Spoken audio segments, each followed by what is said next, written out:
We have seen what is the use of final methods with an example here.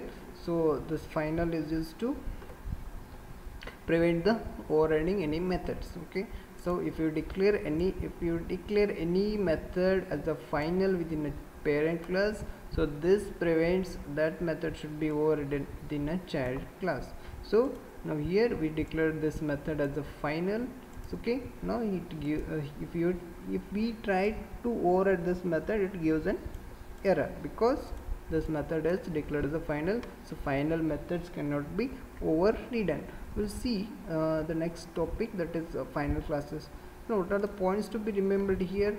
The final method with respect to final methods, this is this prevents a method being overdone, and just specify that method with the final modifier at the start of its declaration. Okay, next is a method declared as a final cannot be overridden. Okay, next is a method declared as a final can sometimes provide a performance enhancement. Okay, in what way the performance enhancement means that the compiler is free to inline calls to them. Next is eliminating the costly overhead associated with the method calls. So costly overhead, just we consider it as a just with respect to the performance, performance. Next is the late binding and early binding. So the late binding means the method calls resolved at the at the runtime. So that is what the late binding.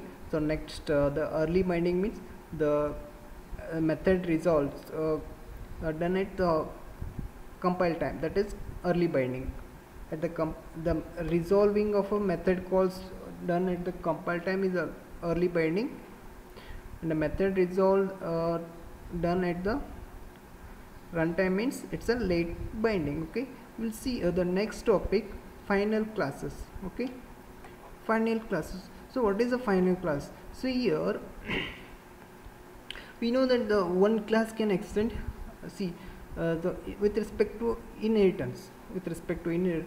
Both inheritance and this final classes are related with each other. So how, we'll see. So this prevents, if we declare suppose there is a class called as a, there is a class A and class called as one more class B. If a class B is extending class A, now this achieves we can successfully achieve the inheritance because it extending class A. Now class B which extends class A, now this class A act as a parent class, now B is act as a child class. So now how to prevent any class should be prevent that class should be extended or inherited. So for that purpose we have the final keyword, no, or final classes. So to prevent any class should be overridden, inherited, that we declare that class as a final. So that is what the final classes. Just remember, final classes cannot be inherited by any classes. Okay. Now this declaring is final. So now prevent a class from being inherited. So final is used to prevent a class from being inherited, means if you declare any class as a final, so it prevents the class from being inherited by any other classes. Now how the precede that class declaration with the final modifier. So while declaring a class, just precede that class before that class declaration, proceed with a final modifier or a final keyword.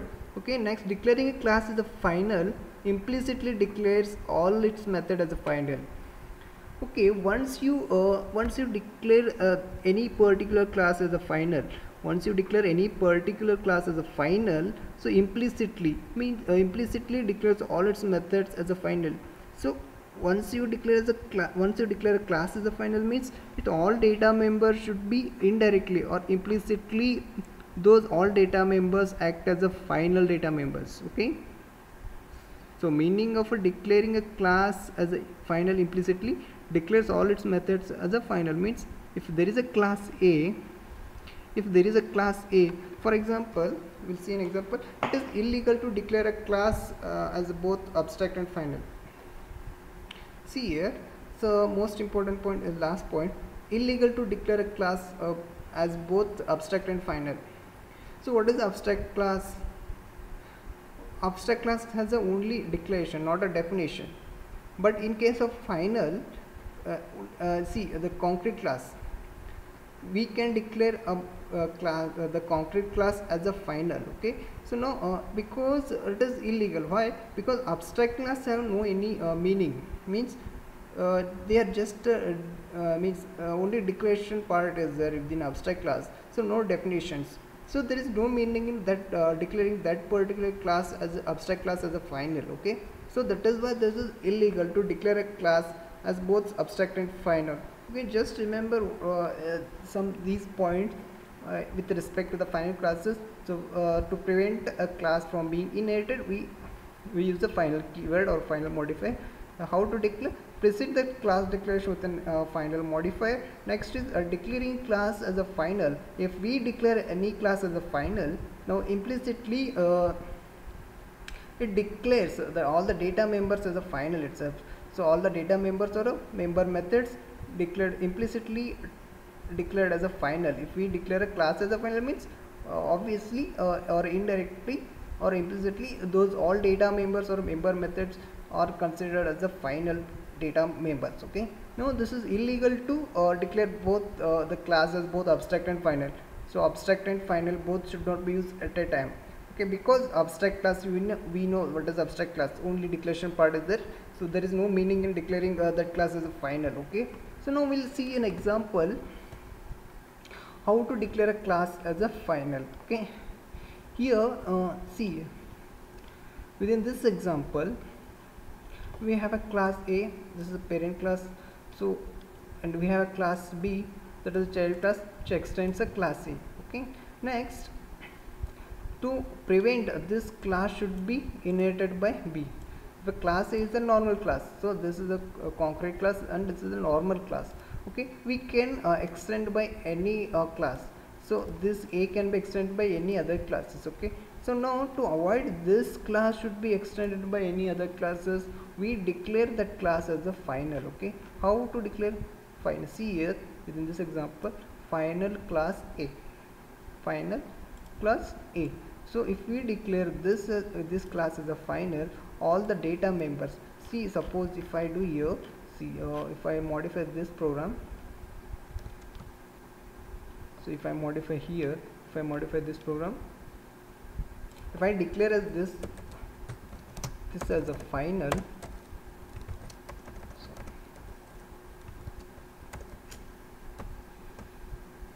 if I declare this class as a final, now this gives an error because the class A cannot be inherited. This class A is as a final. Now indirectly, as I said in the point within point, you see, if a class see, declaring a class as a final implicitly declares all of its methods as a final. So now this, if I declare this class as a final, the class declares the final. Now this here, this method is indirectly or implicitly, this method, the show method, act as a final method. See, because so see, the whole class is a final only, means its data members also final. If we declare a complete class as a final, so all these data members act as the final variables, data members or a member methods. Okay, so this is the what final use the final class. So now we'll move on to the next topic, that is finalize. Okay, we have a concept called as a destructors. We have the concept called as a constructor and destructors in C++. So C++ is an object-oriented programming language. So we have a concept called destructors. So we know what is the use of constructors. So constructors are used to initialize the data members. So constructors are called indirectly or implicitly by while creating an object. Default, we have constructors like default constructor and parameterized constructors. So default constructors are called during a object creation. When we create any object by using a new operator, so default constructor is implicitly called. Okay, now the parameterized constructor. Okay, parameterized constructor is called explicitly while creating any object. So parameterized constructor means we pass the parameters. Okay, so see, we have a constructor used to initialize the data members. The first one is the default constructor, parameterized constructor. So next we have one more concept in C++, that is the destructors. So the use of a destructors is, once you call the constructor, once you create any object, the constructor is called and that memory is allocated. So it is free to that particular object is free to access any data members of that particular class. So now it means if we use a new keyword with respect to Java here, if we create any object, we create any object with by using a new keyword, so we can access that particular class members or data members by using that particular object. Means that memory is allocated for that particular object, the specific object. So now before terminating your program, we need to release those memory, release some resources. Okay, so that purpose we use the destructors in C++. So destructors are nothing but the these destructors are same name as the class name. As with respect to constructor, we have like the constructors have a same name of class name. Okay, so similar way the destructors also same name of a class name in C++. I am speaking with respect to C++.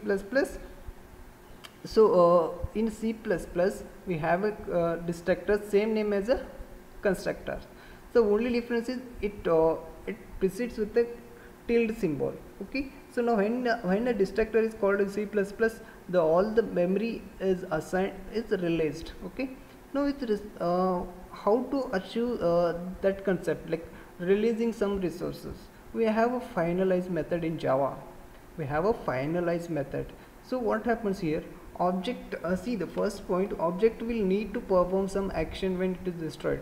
So before object is going to be destroyed, before that any specific object is going to need to perform some actions when it is destroyed. Before that particular object is going to be destroyed, so it performs some action. We need to perform some action with respect to that particular object. So in that case, Java provides a mechanism called finalization.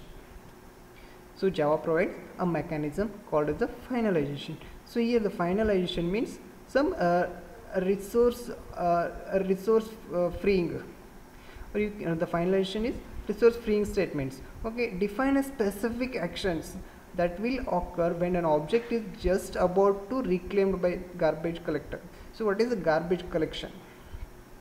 So we have a garbage collection. See, one of the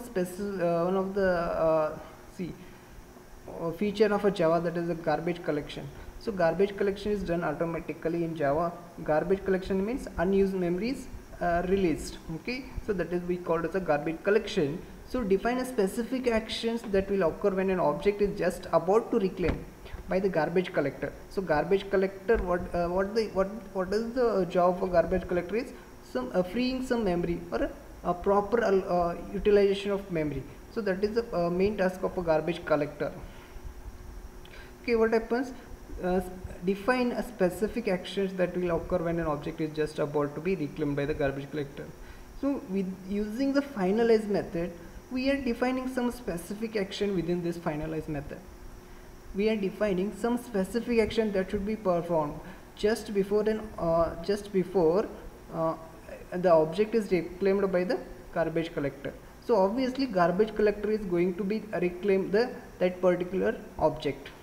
Okay, so means the before that object is going to be destroyed, the garbage collector. So the duty of a garbage collector is to the task of a garbage collector is to garbage collector is freeing some resources. So obviously if any method is not using a very long time, means so garbage collector will destroy that. So before garbage collector perform that particular task, so you can define some specific action. We can define some specific action. So before that object is going to be destroyed. So now how to do this? So simply define the finalize method. Simply define the finalize method.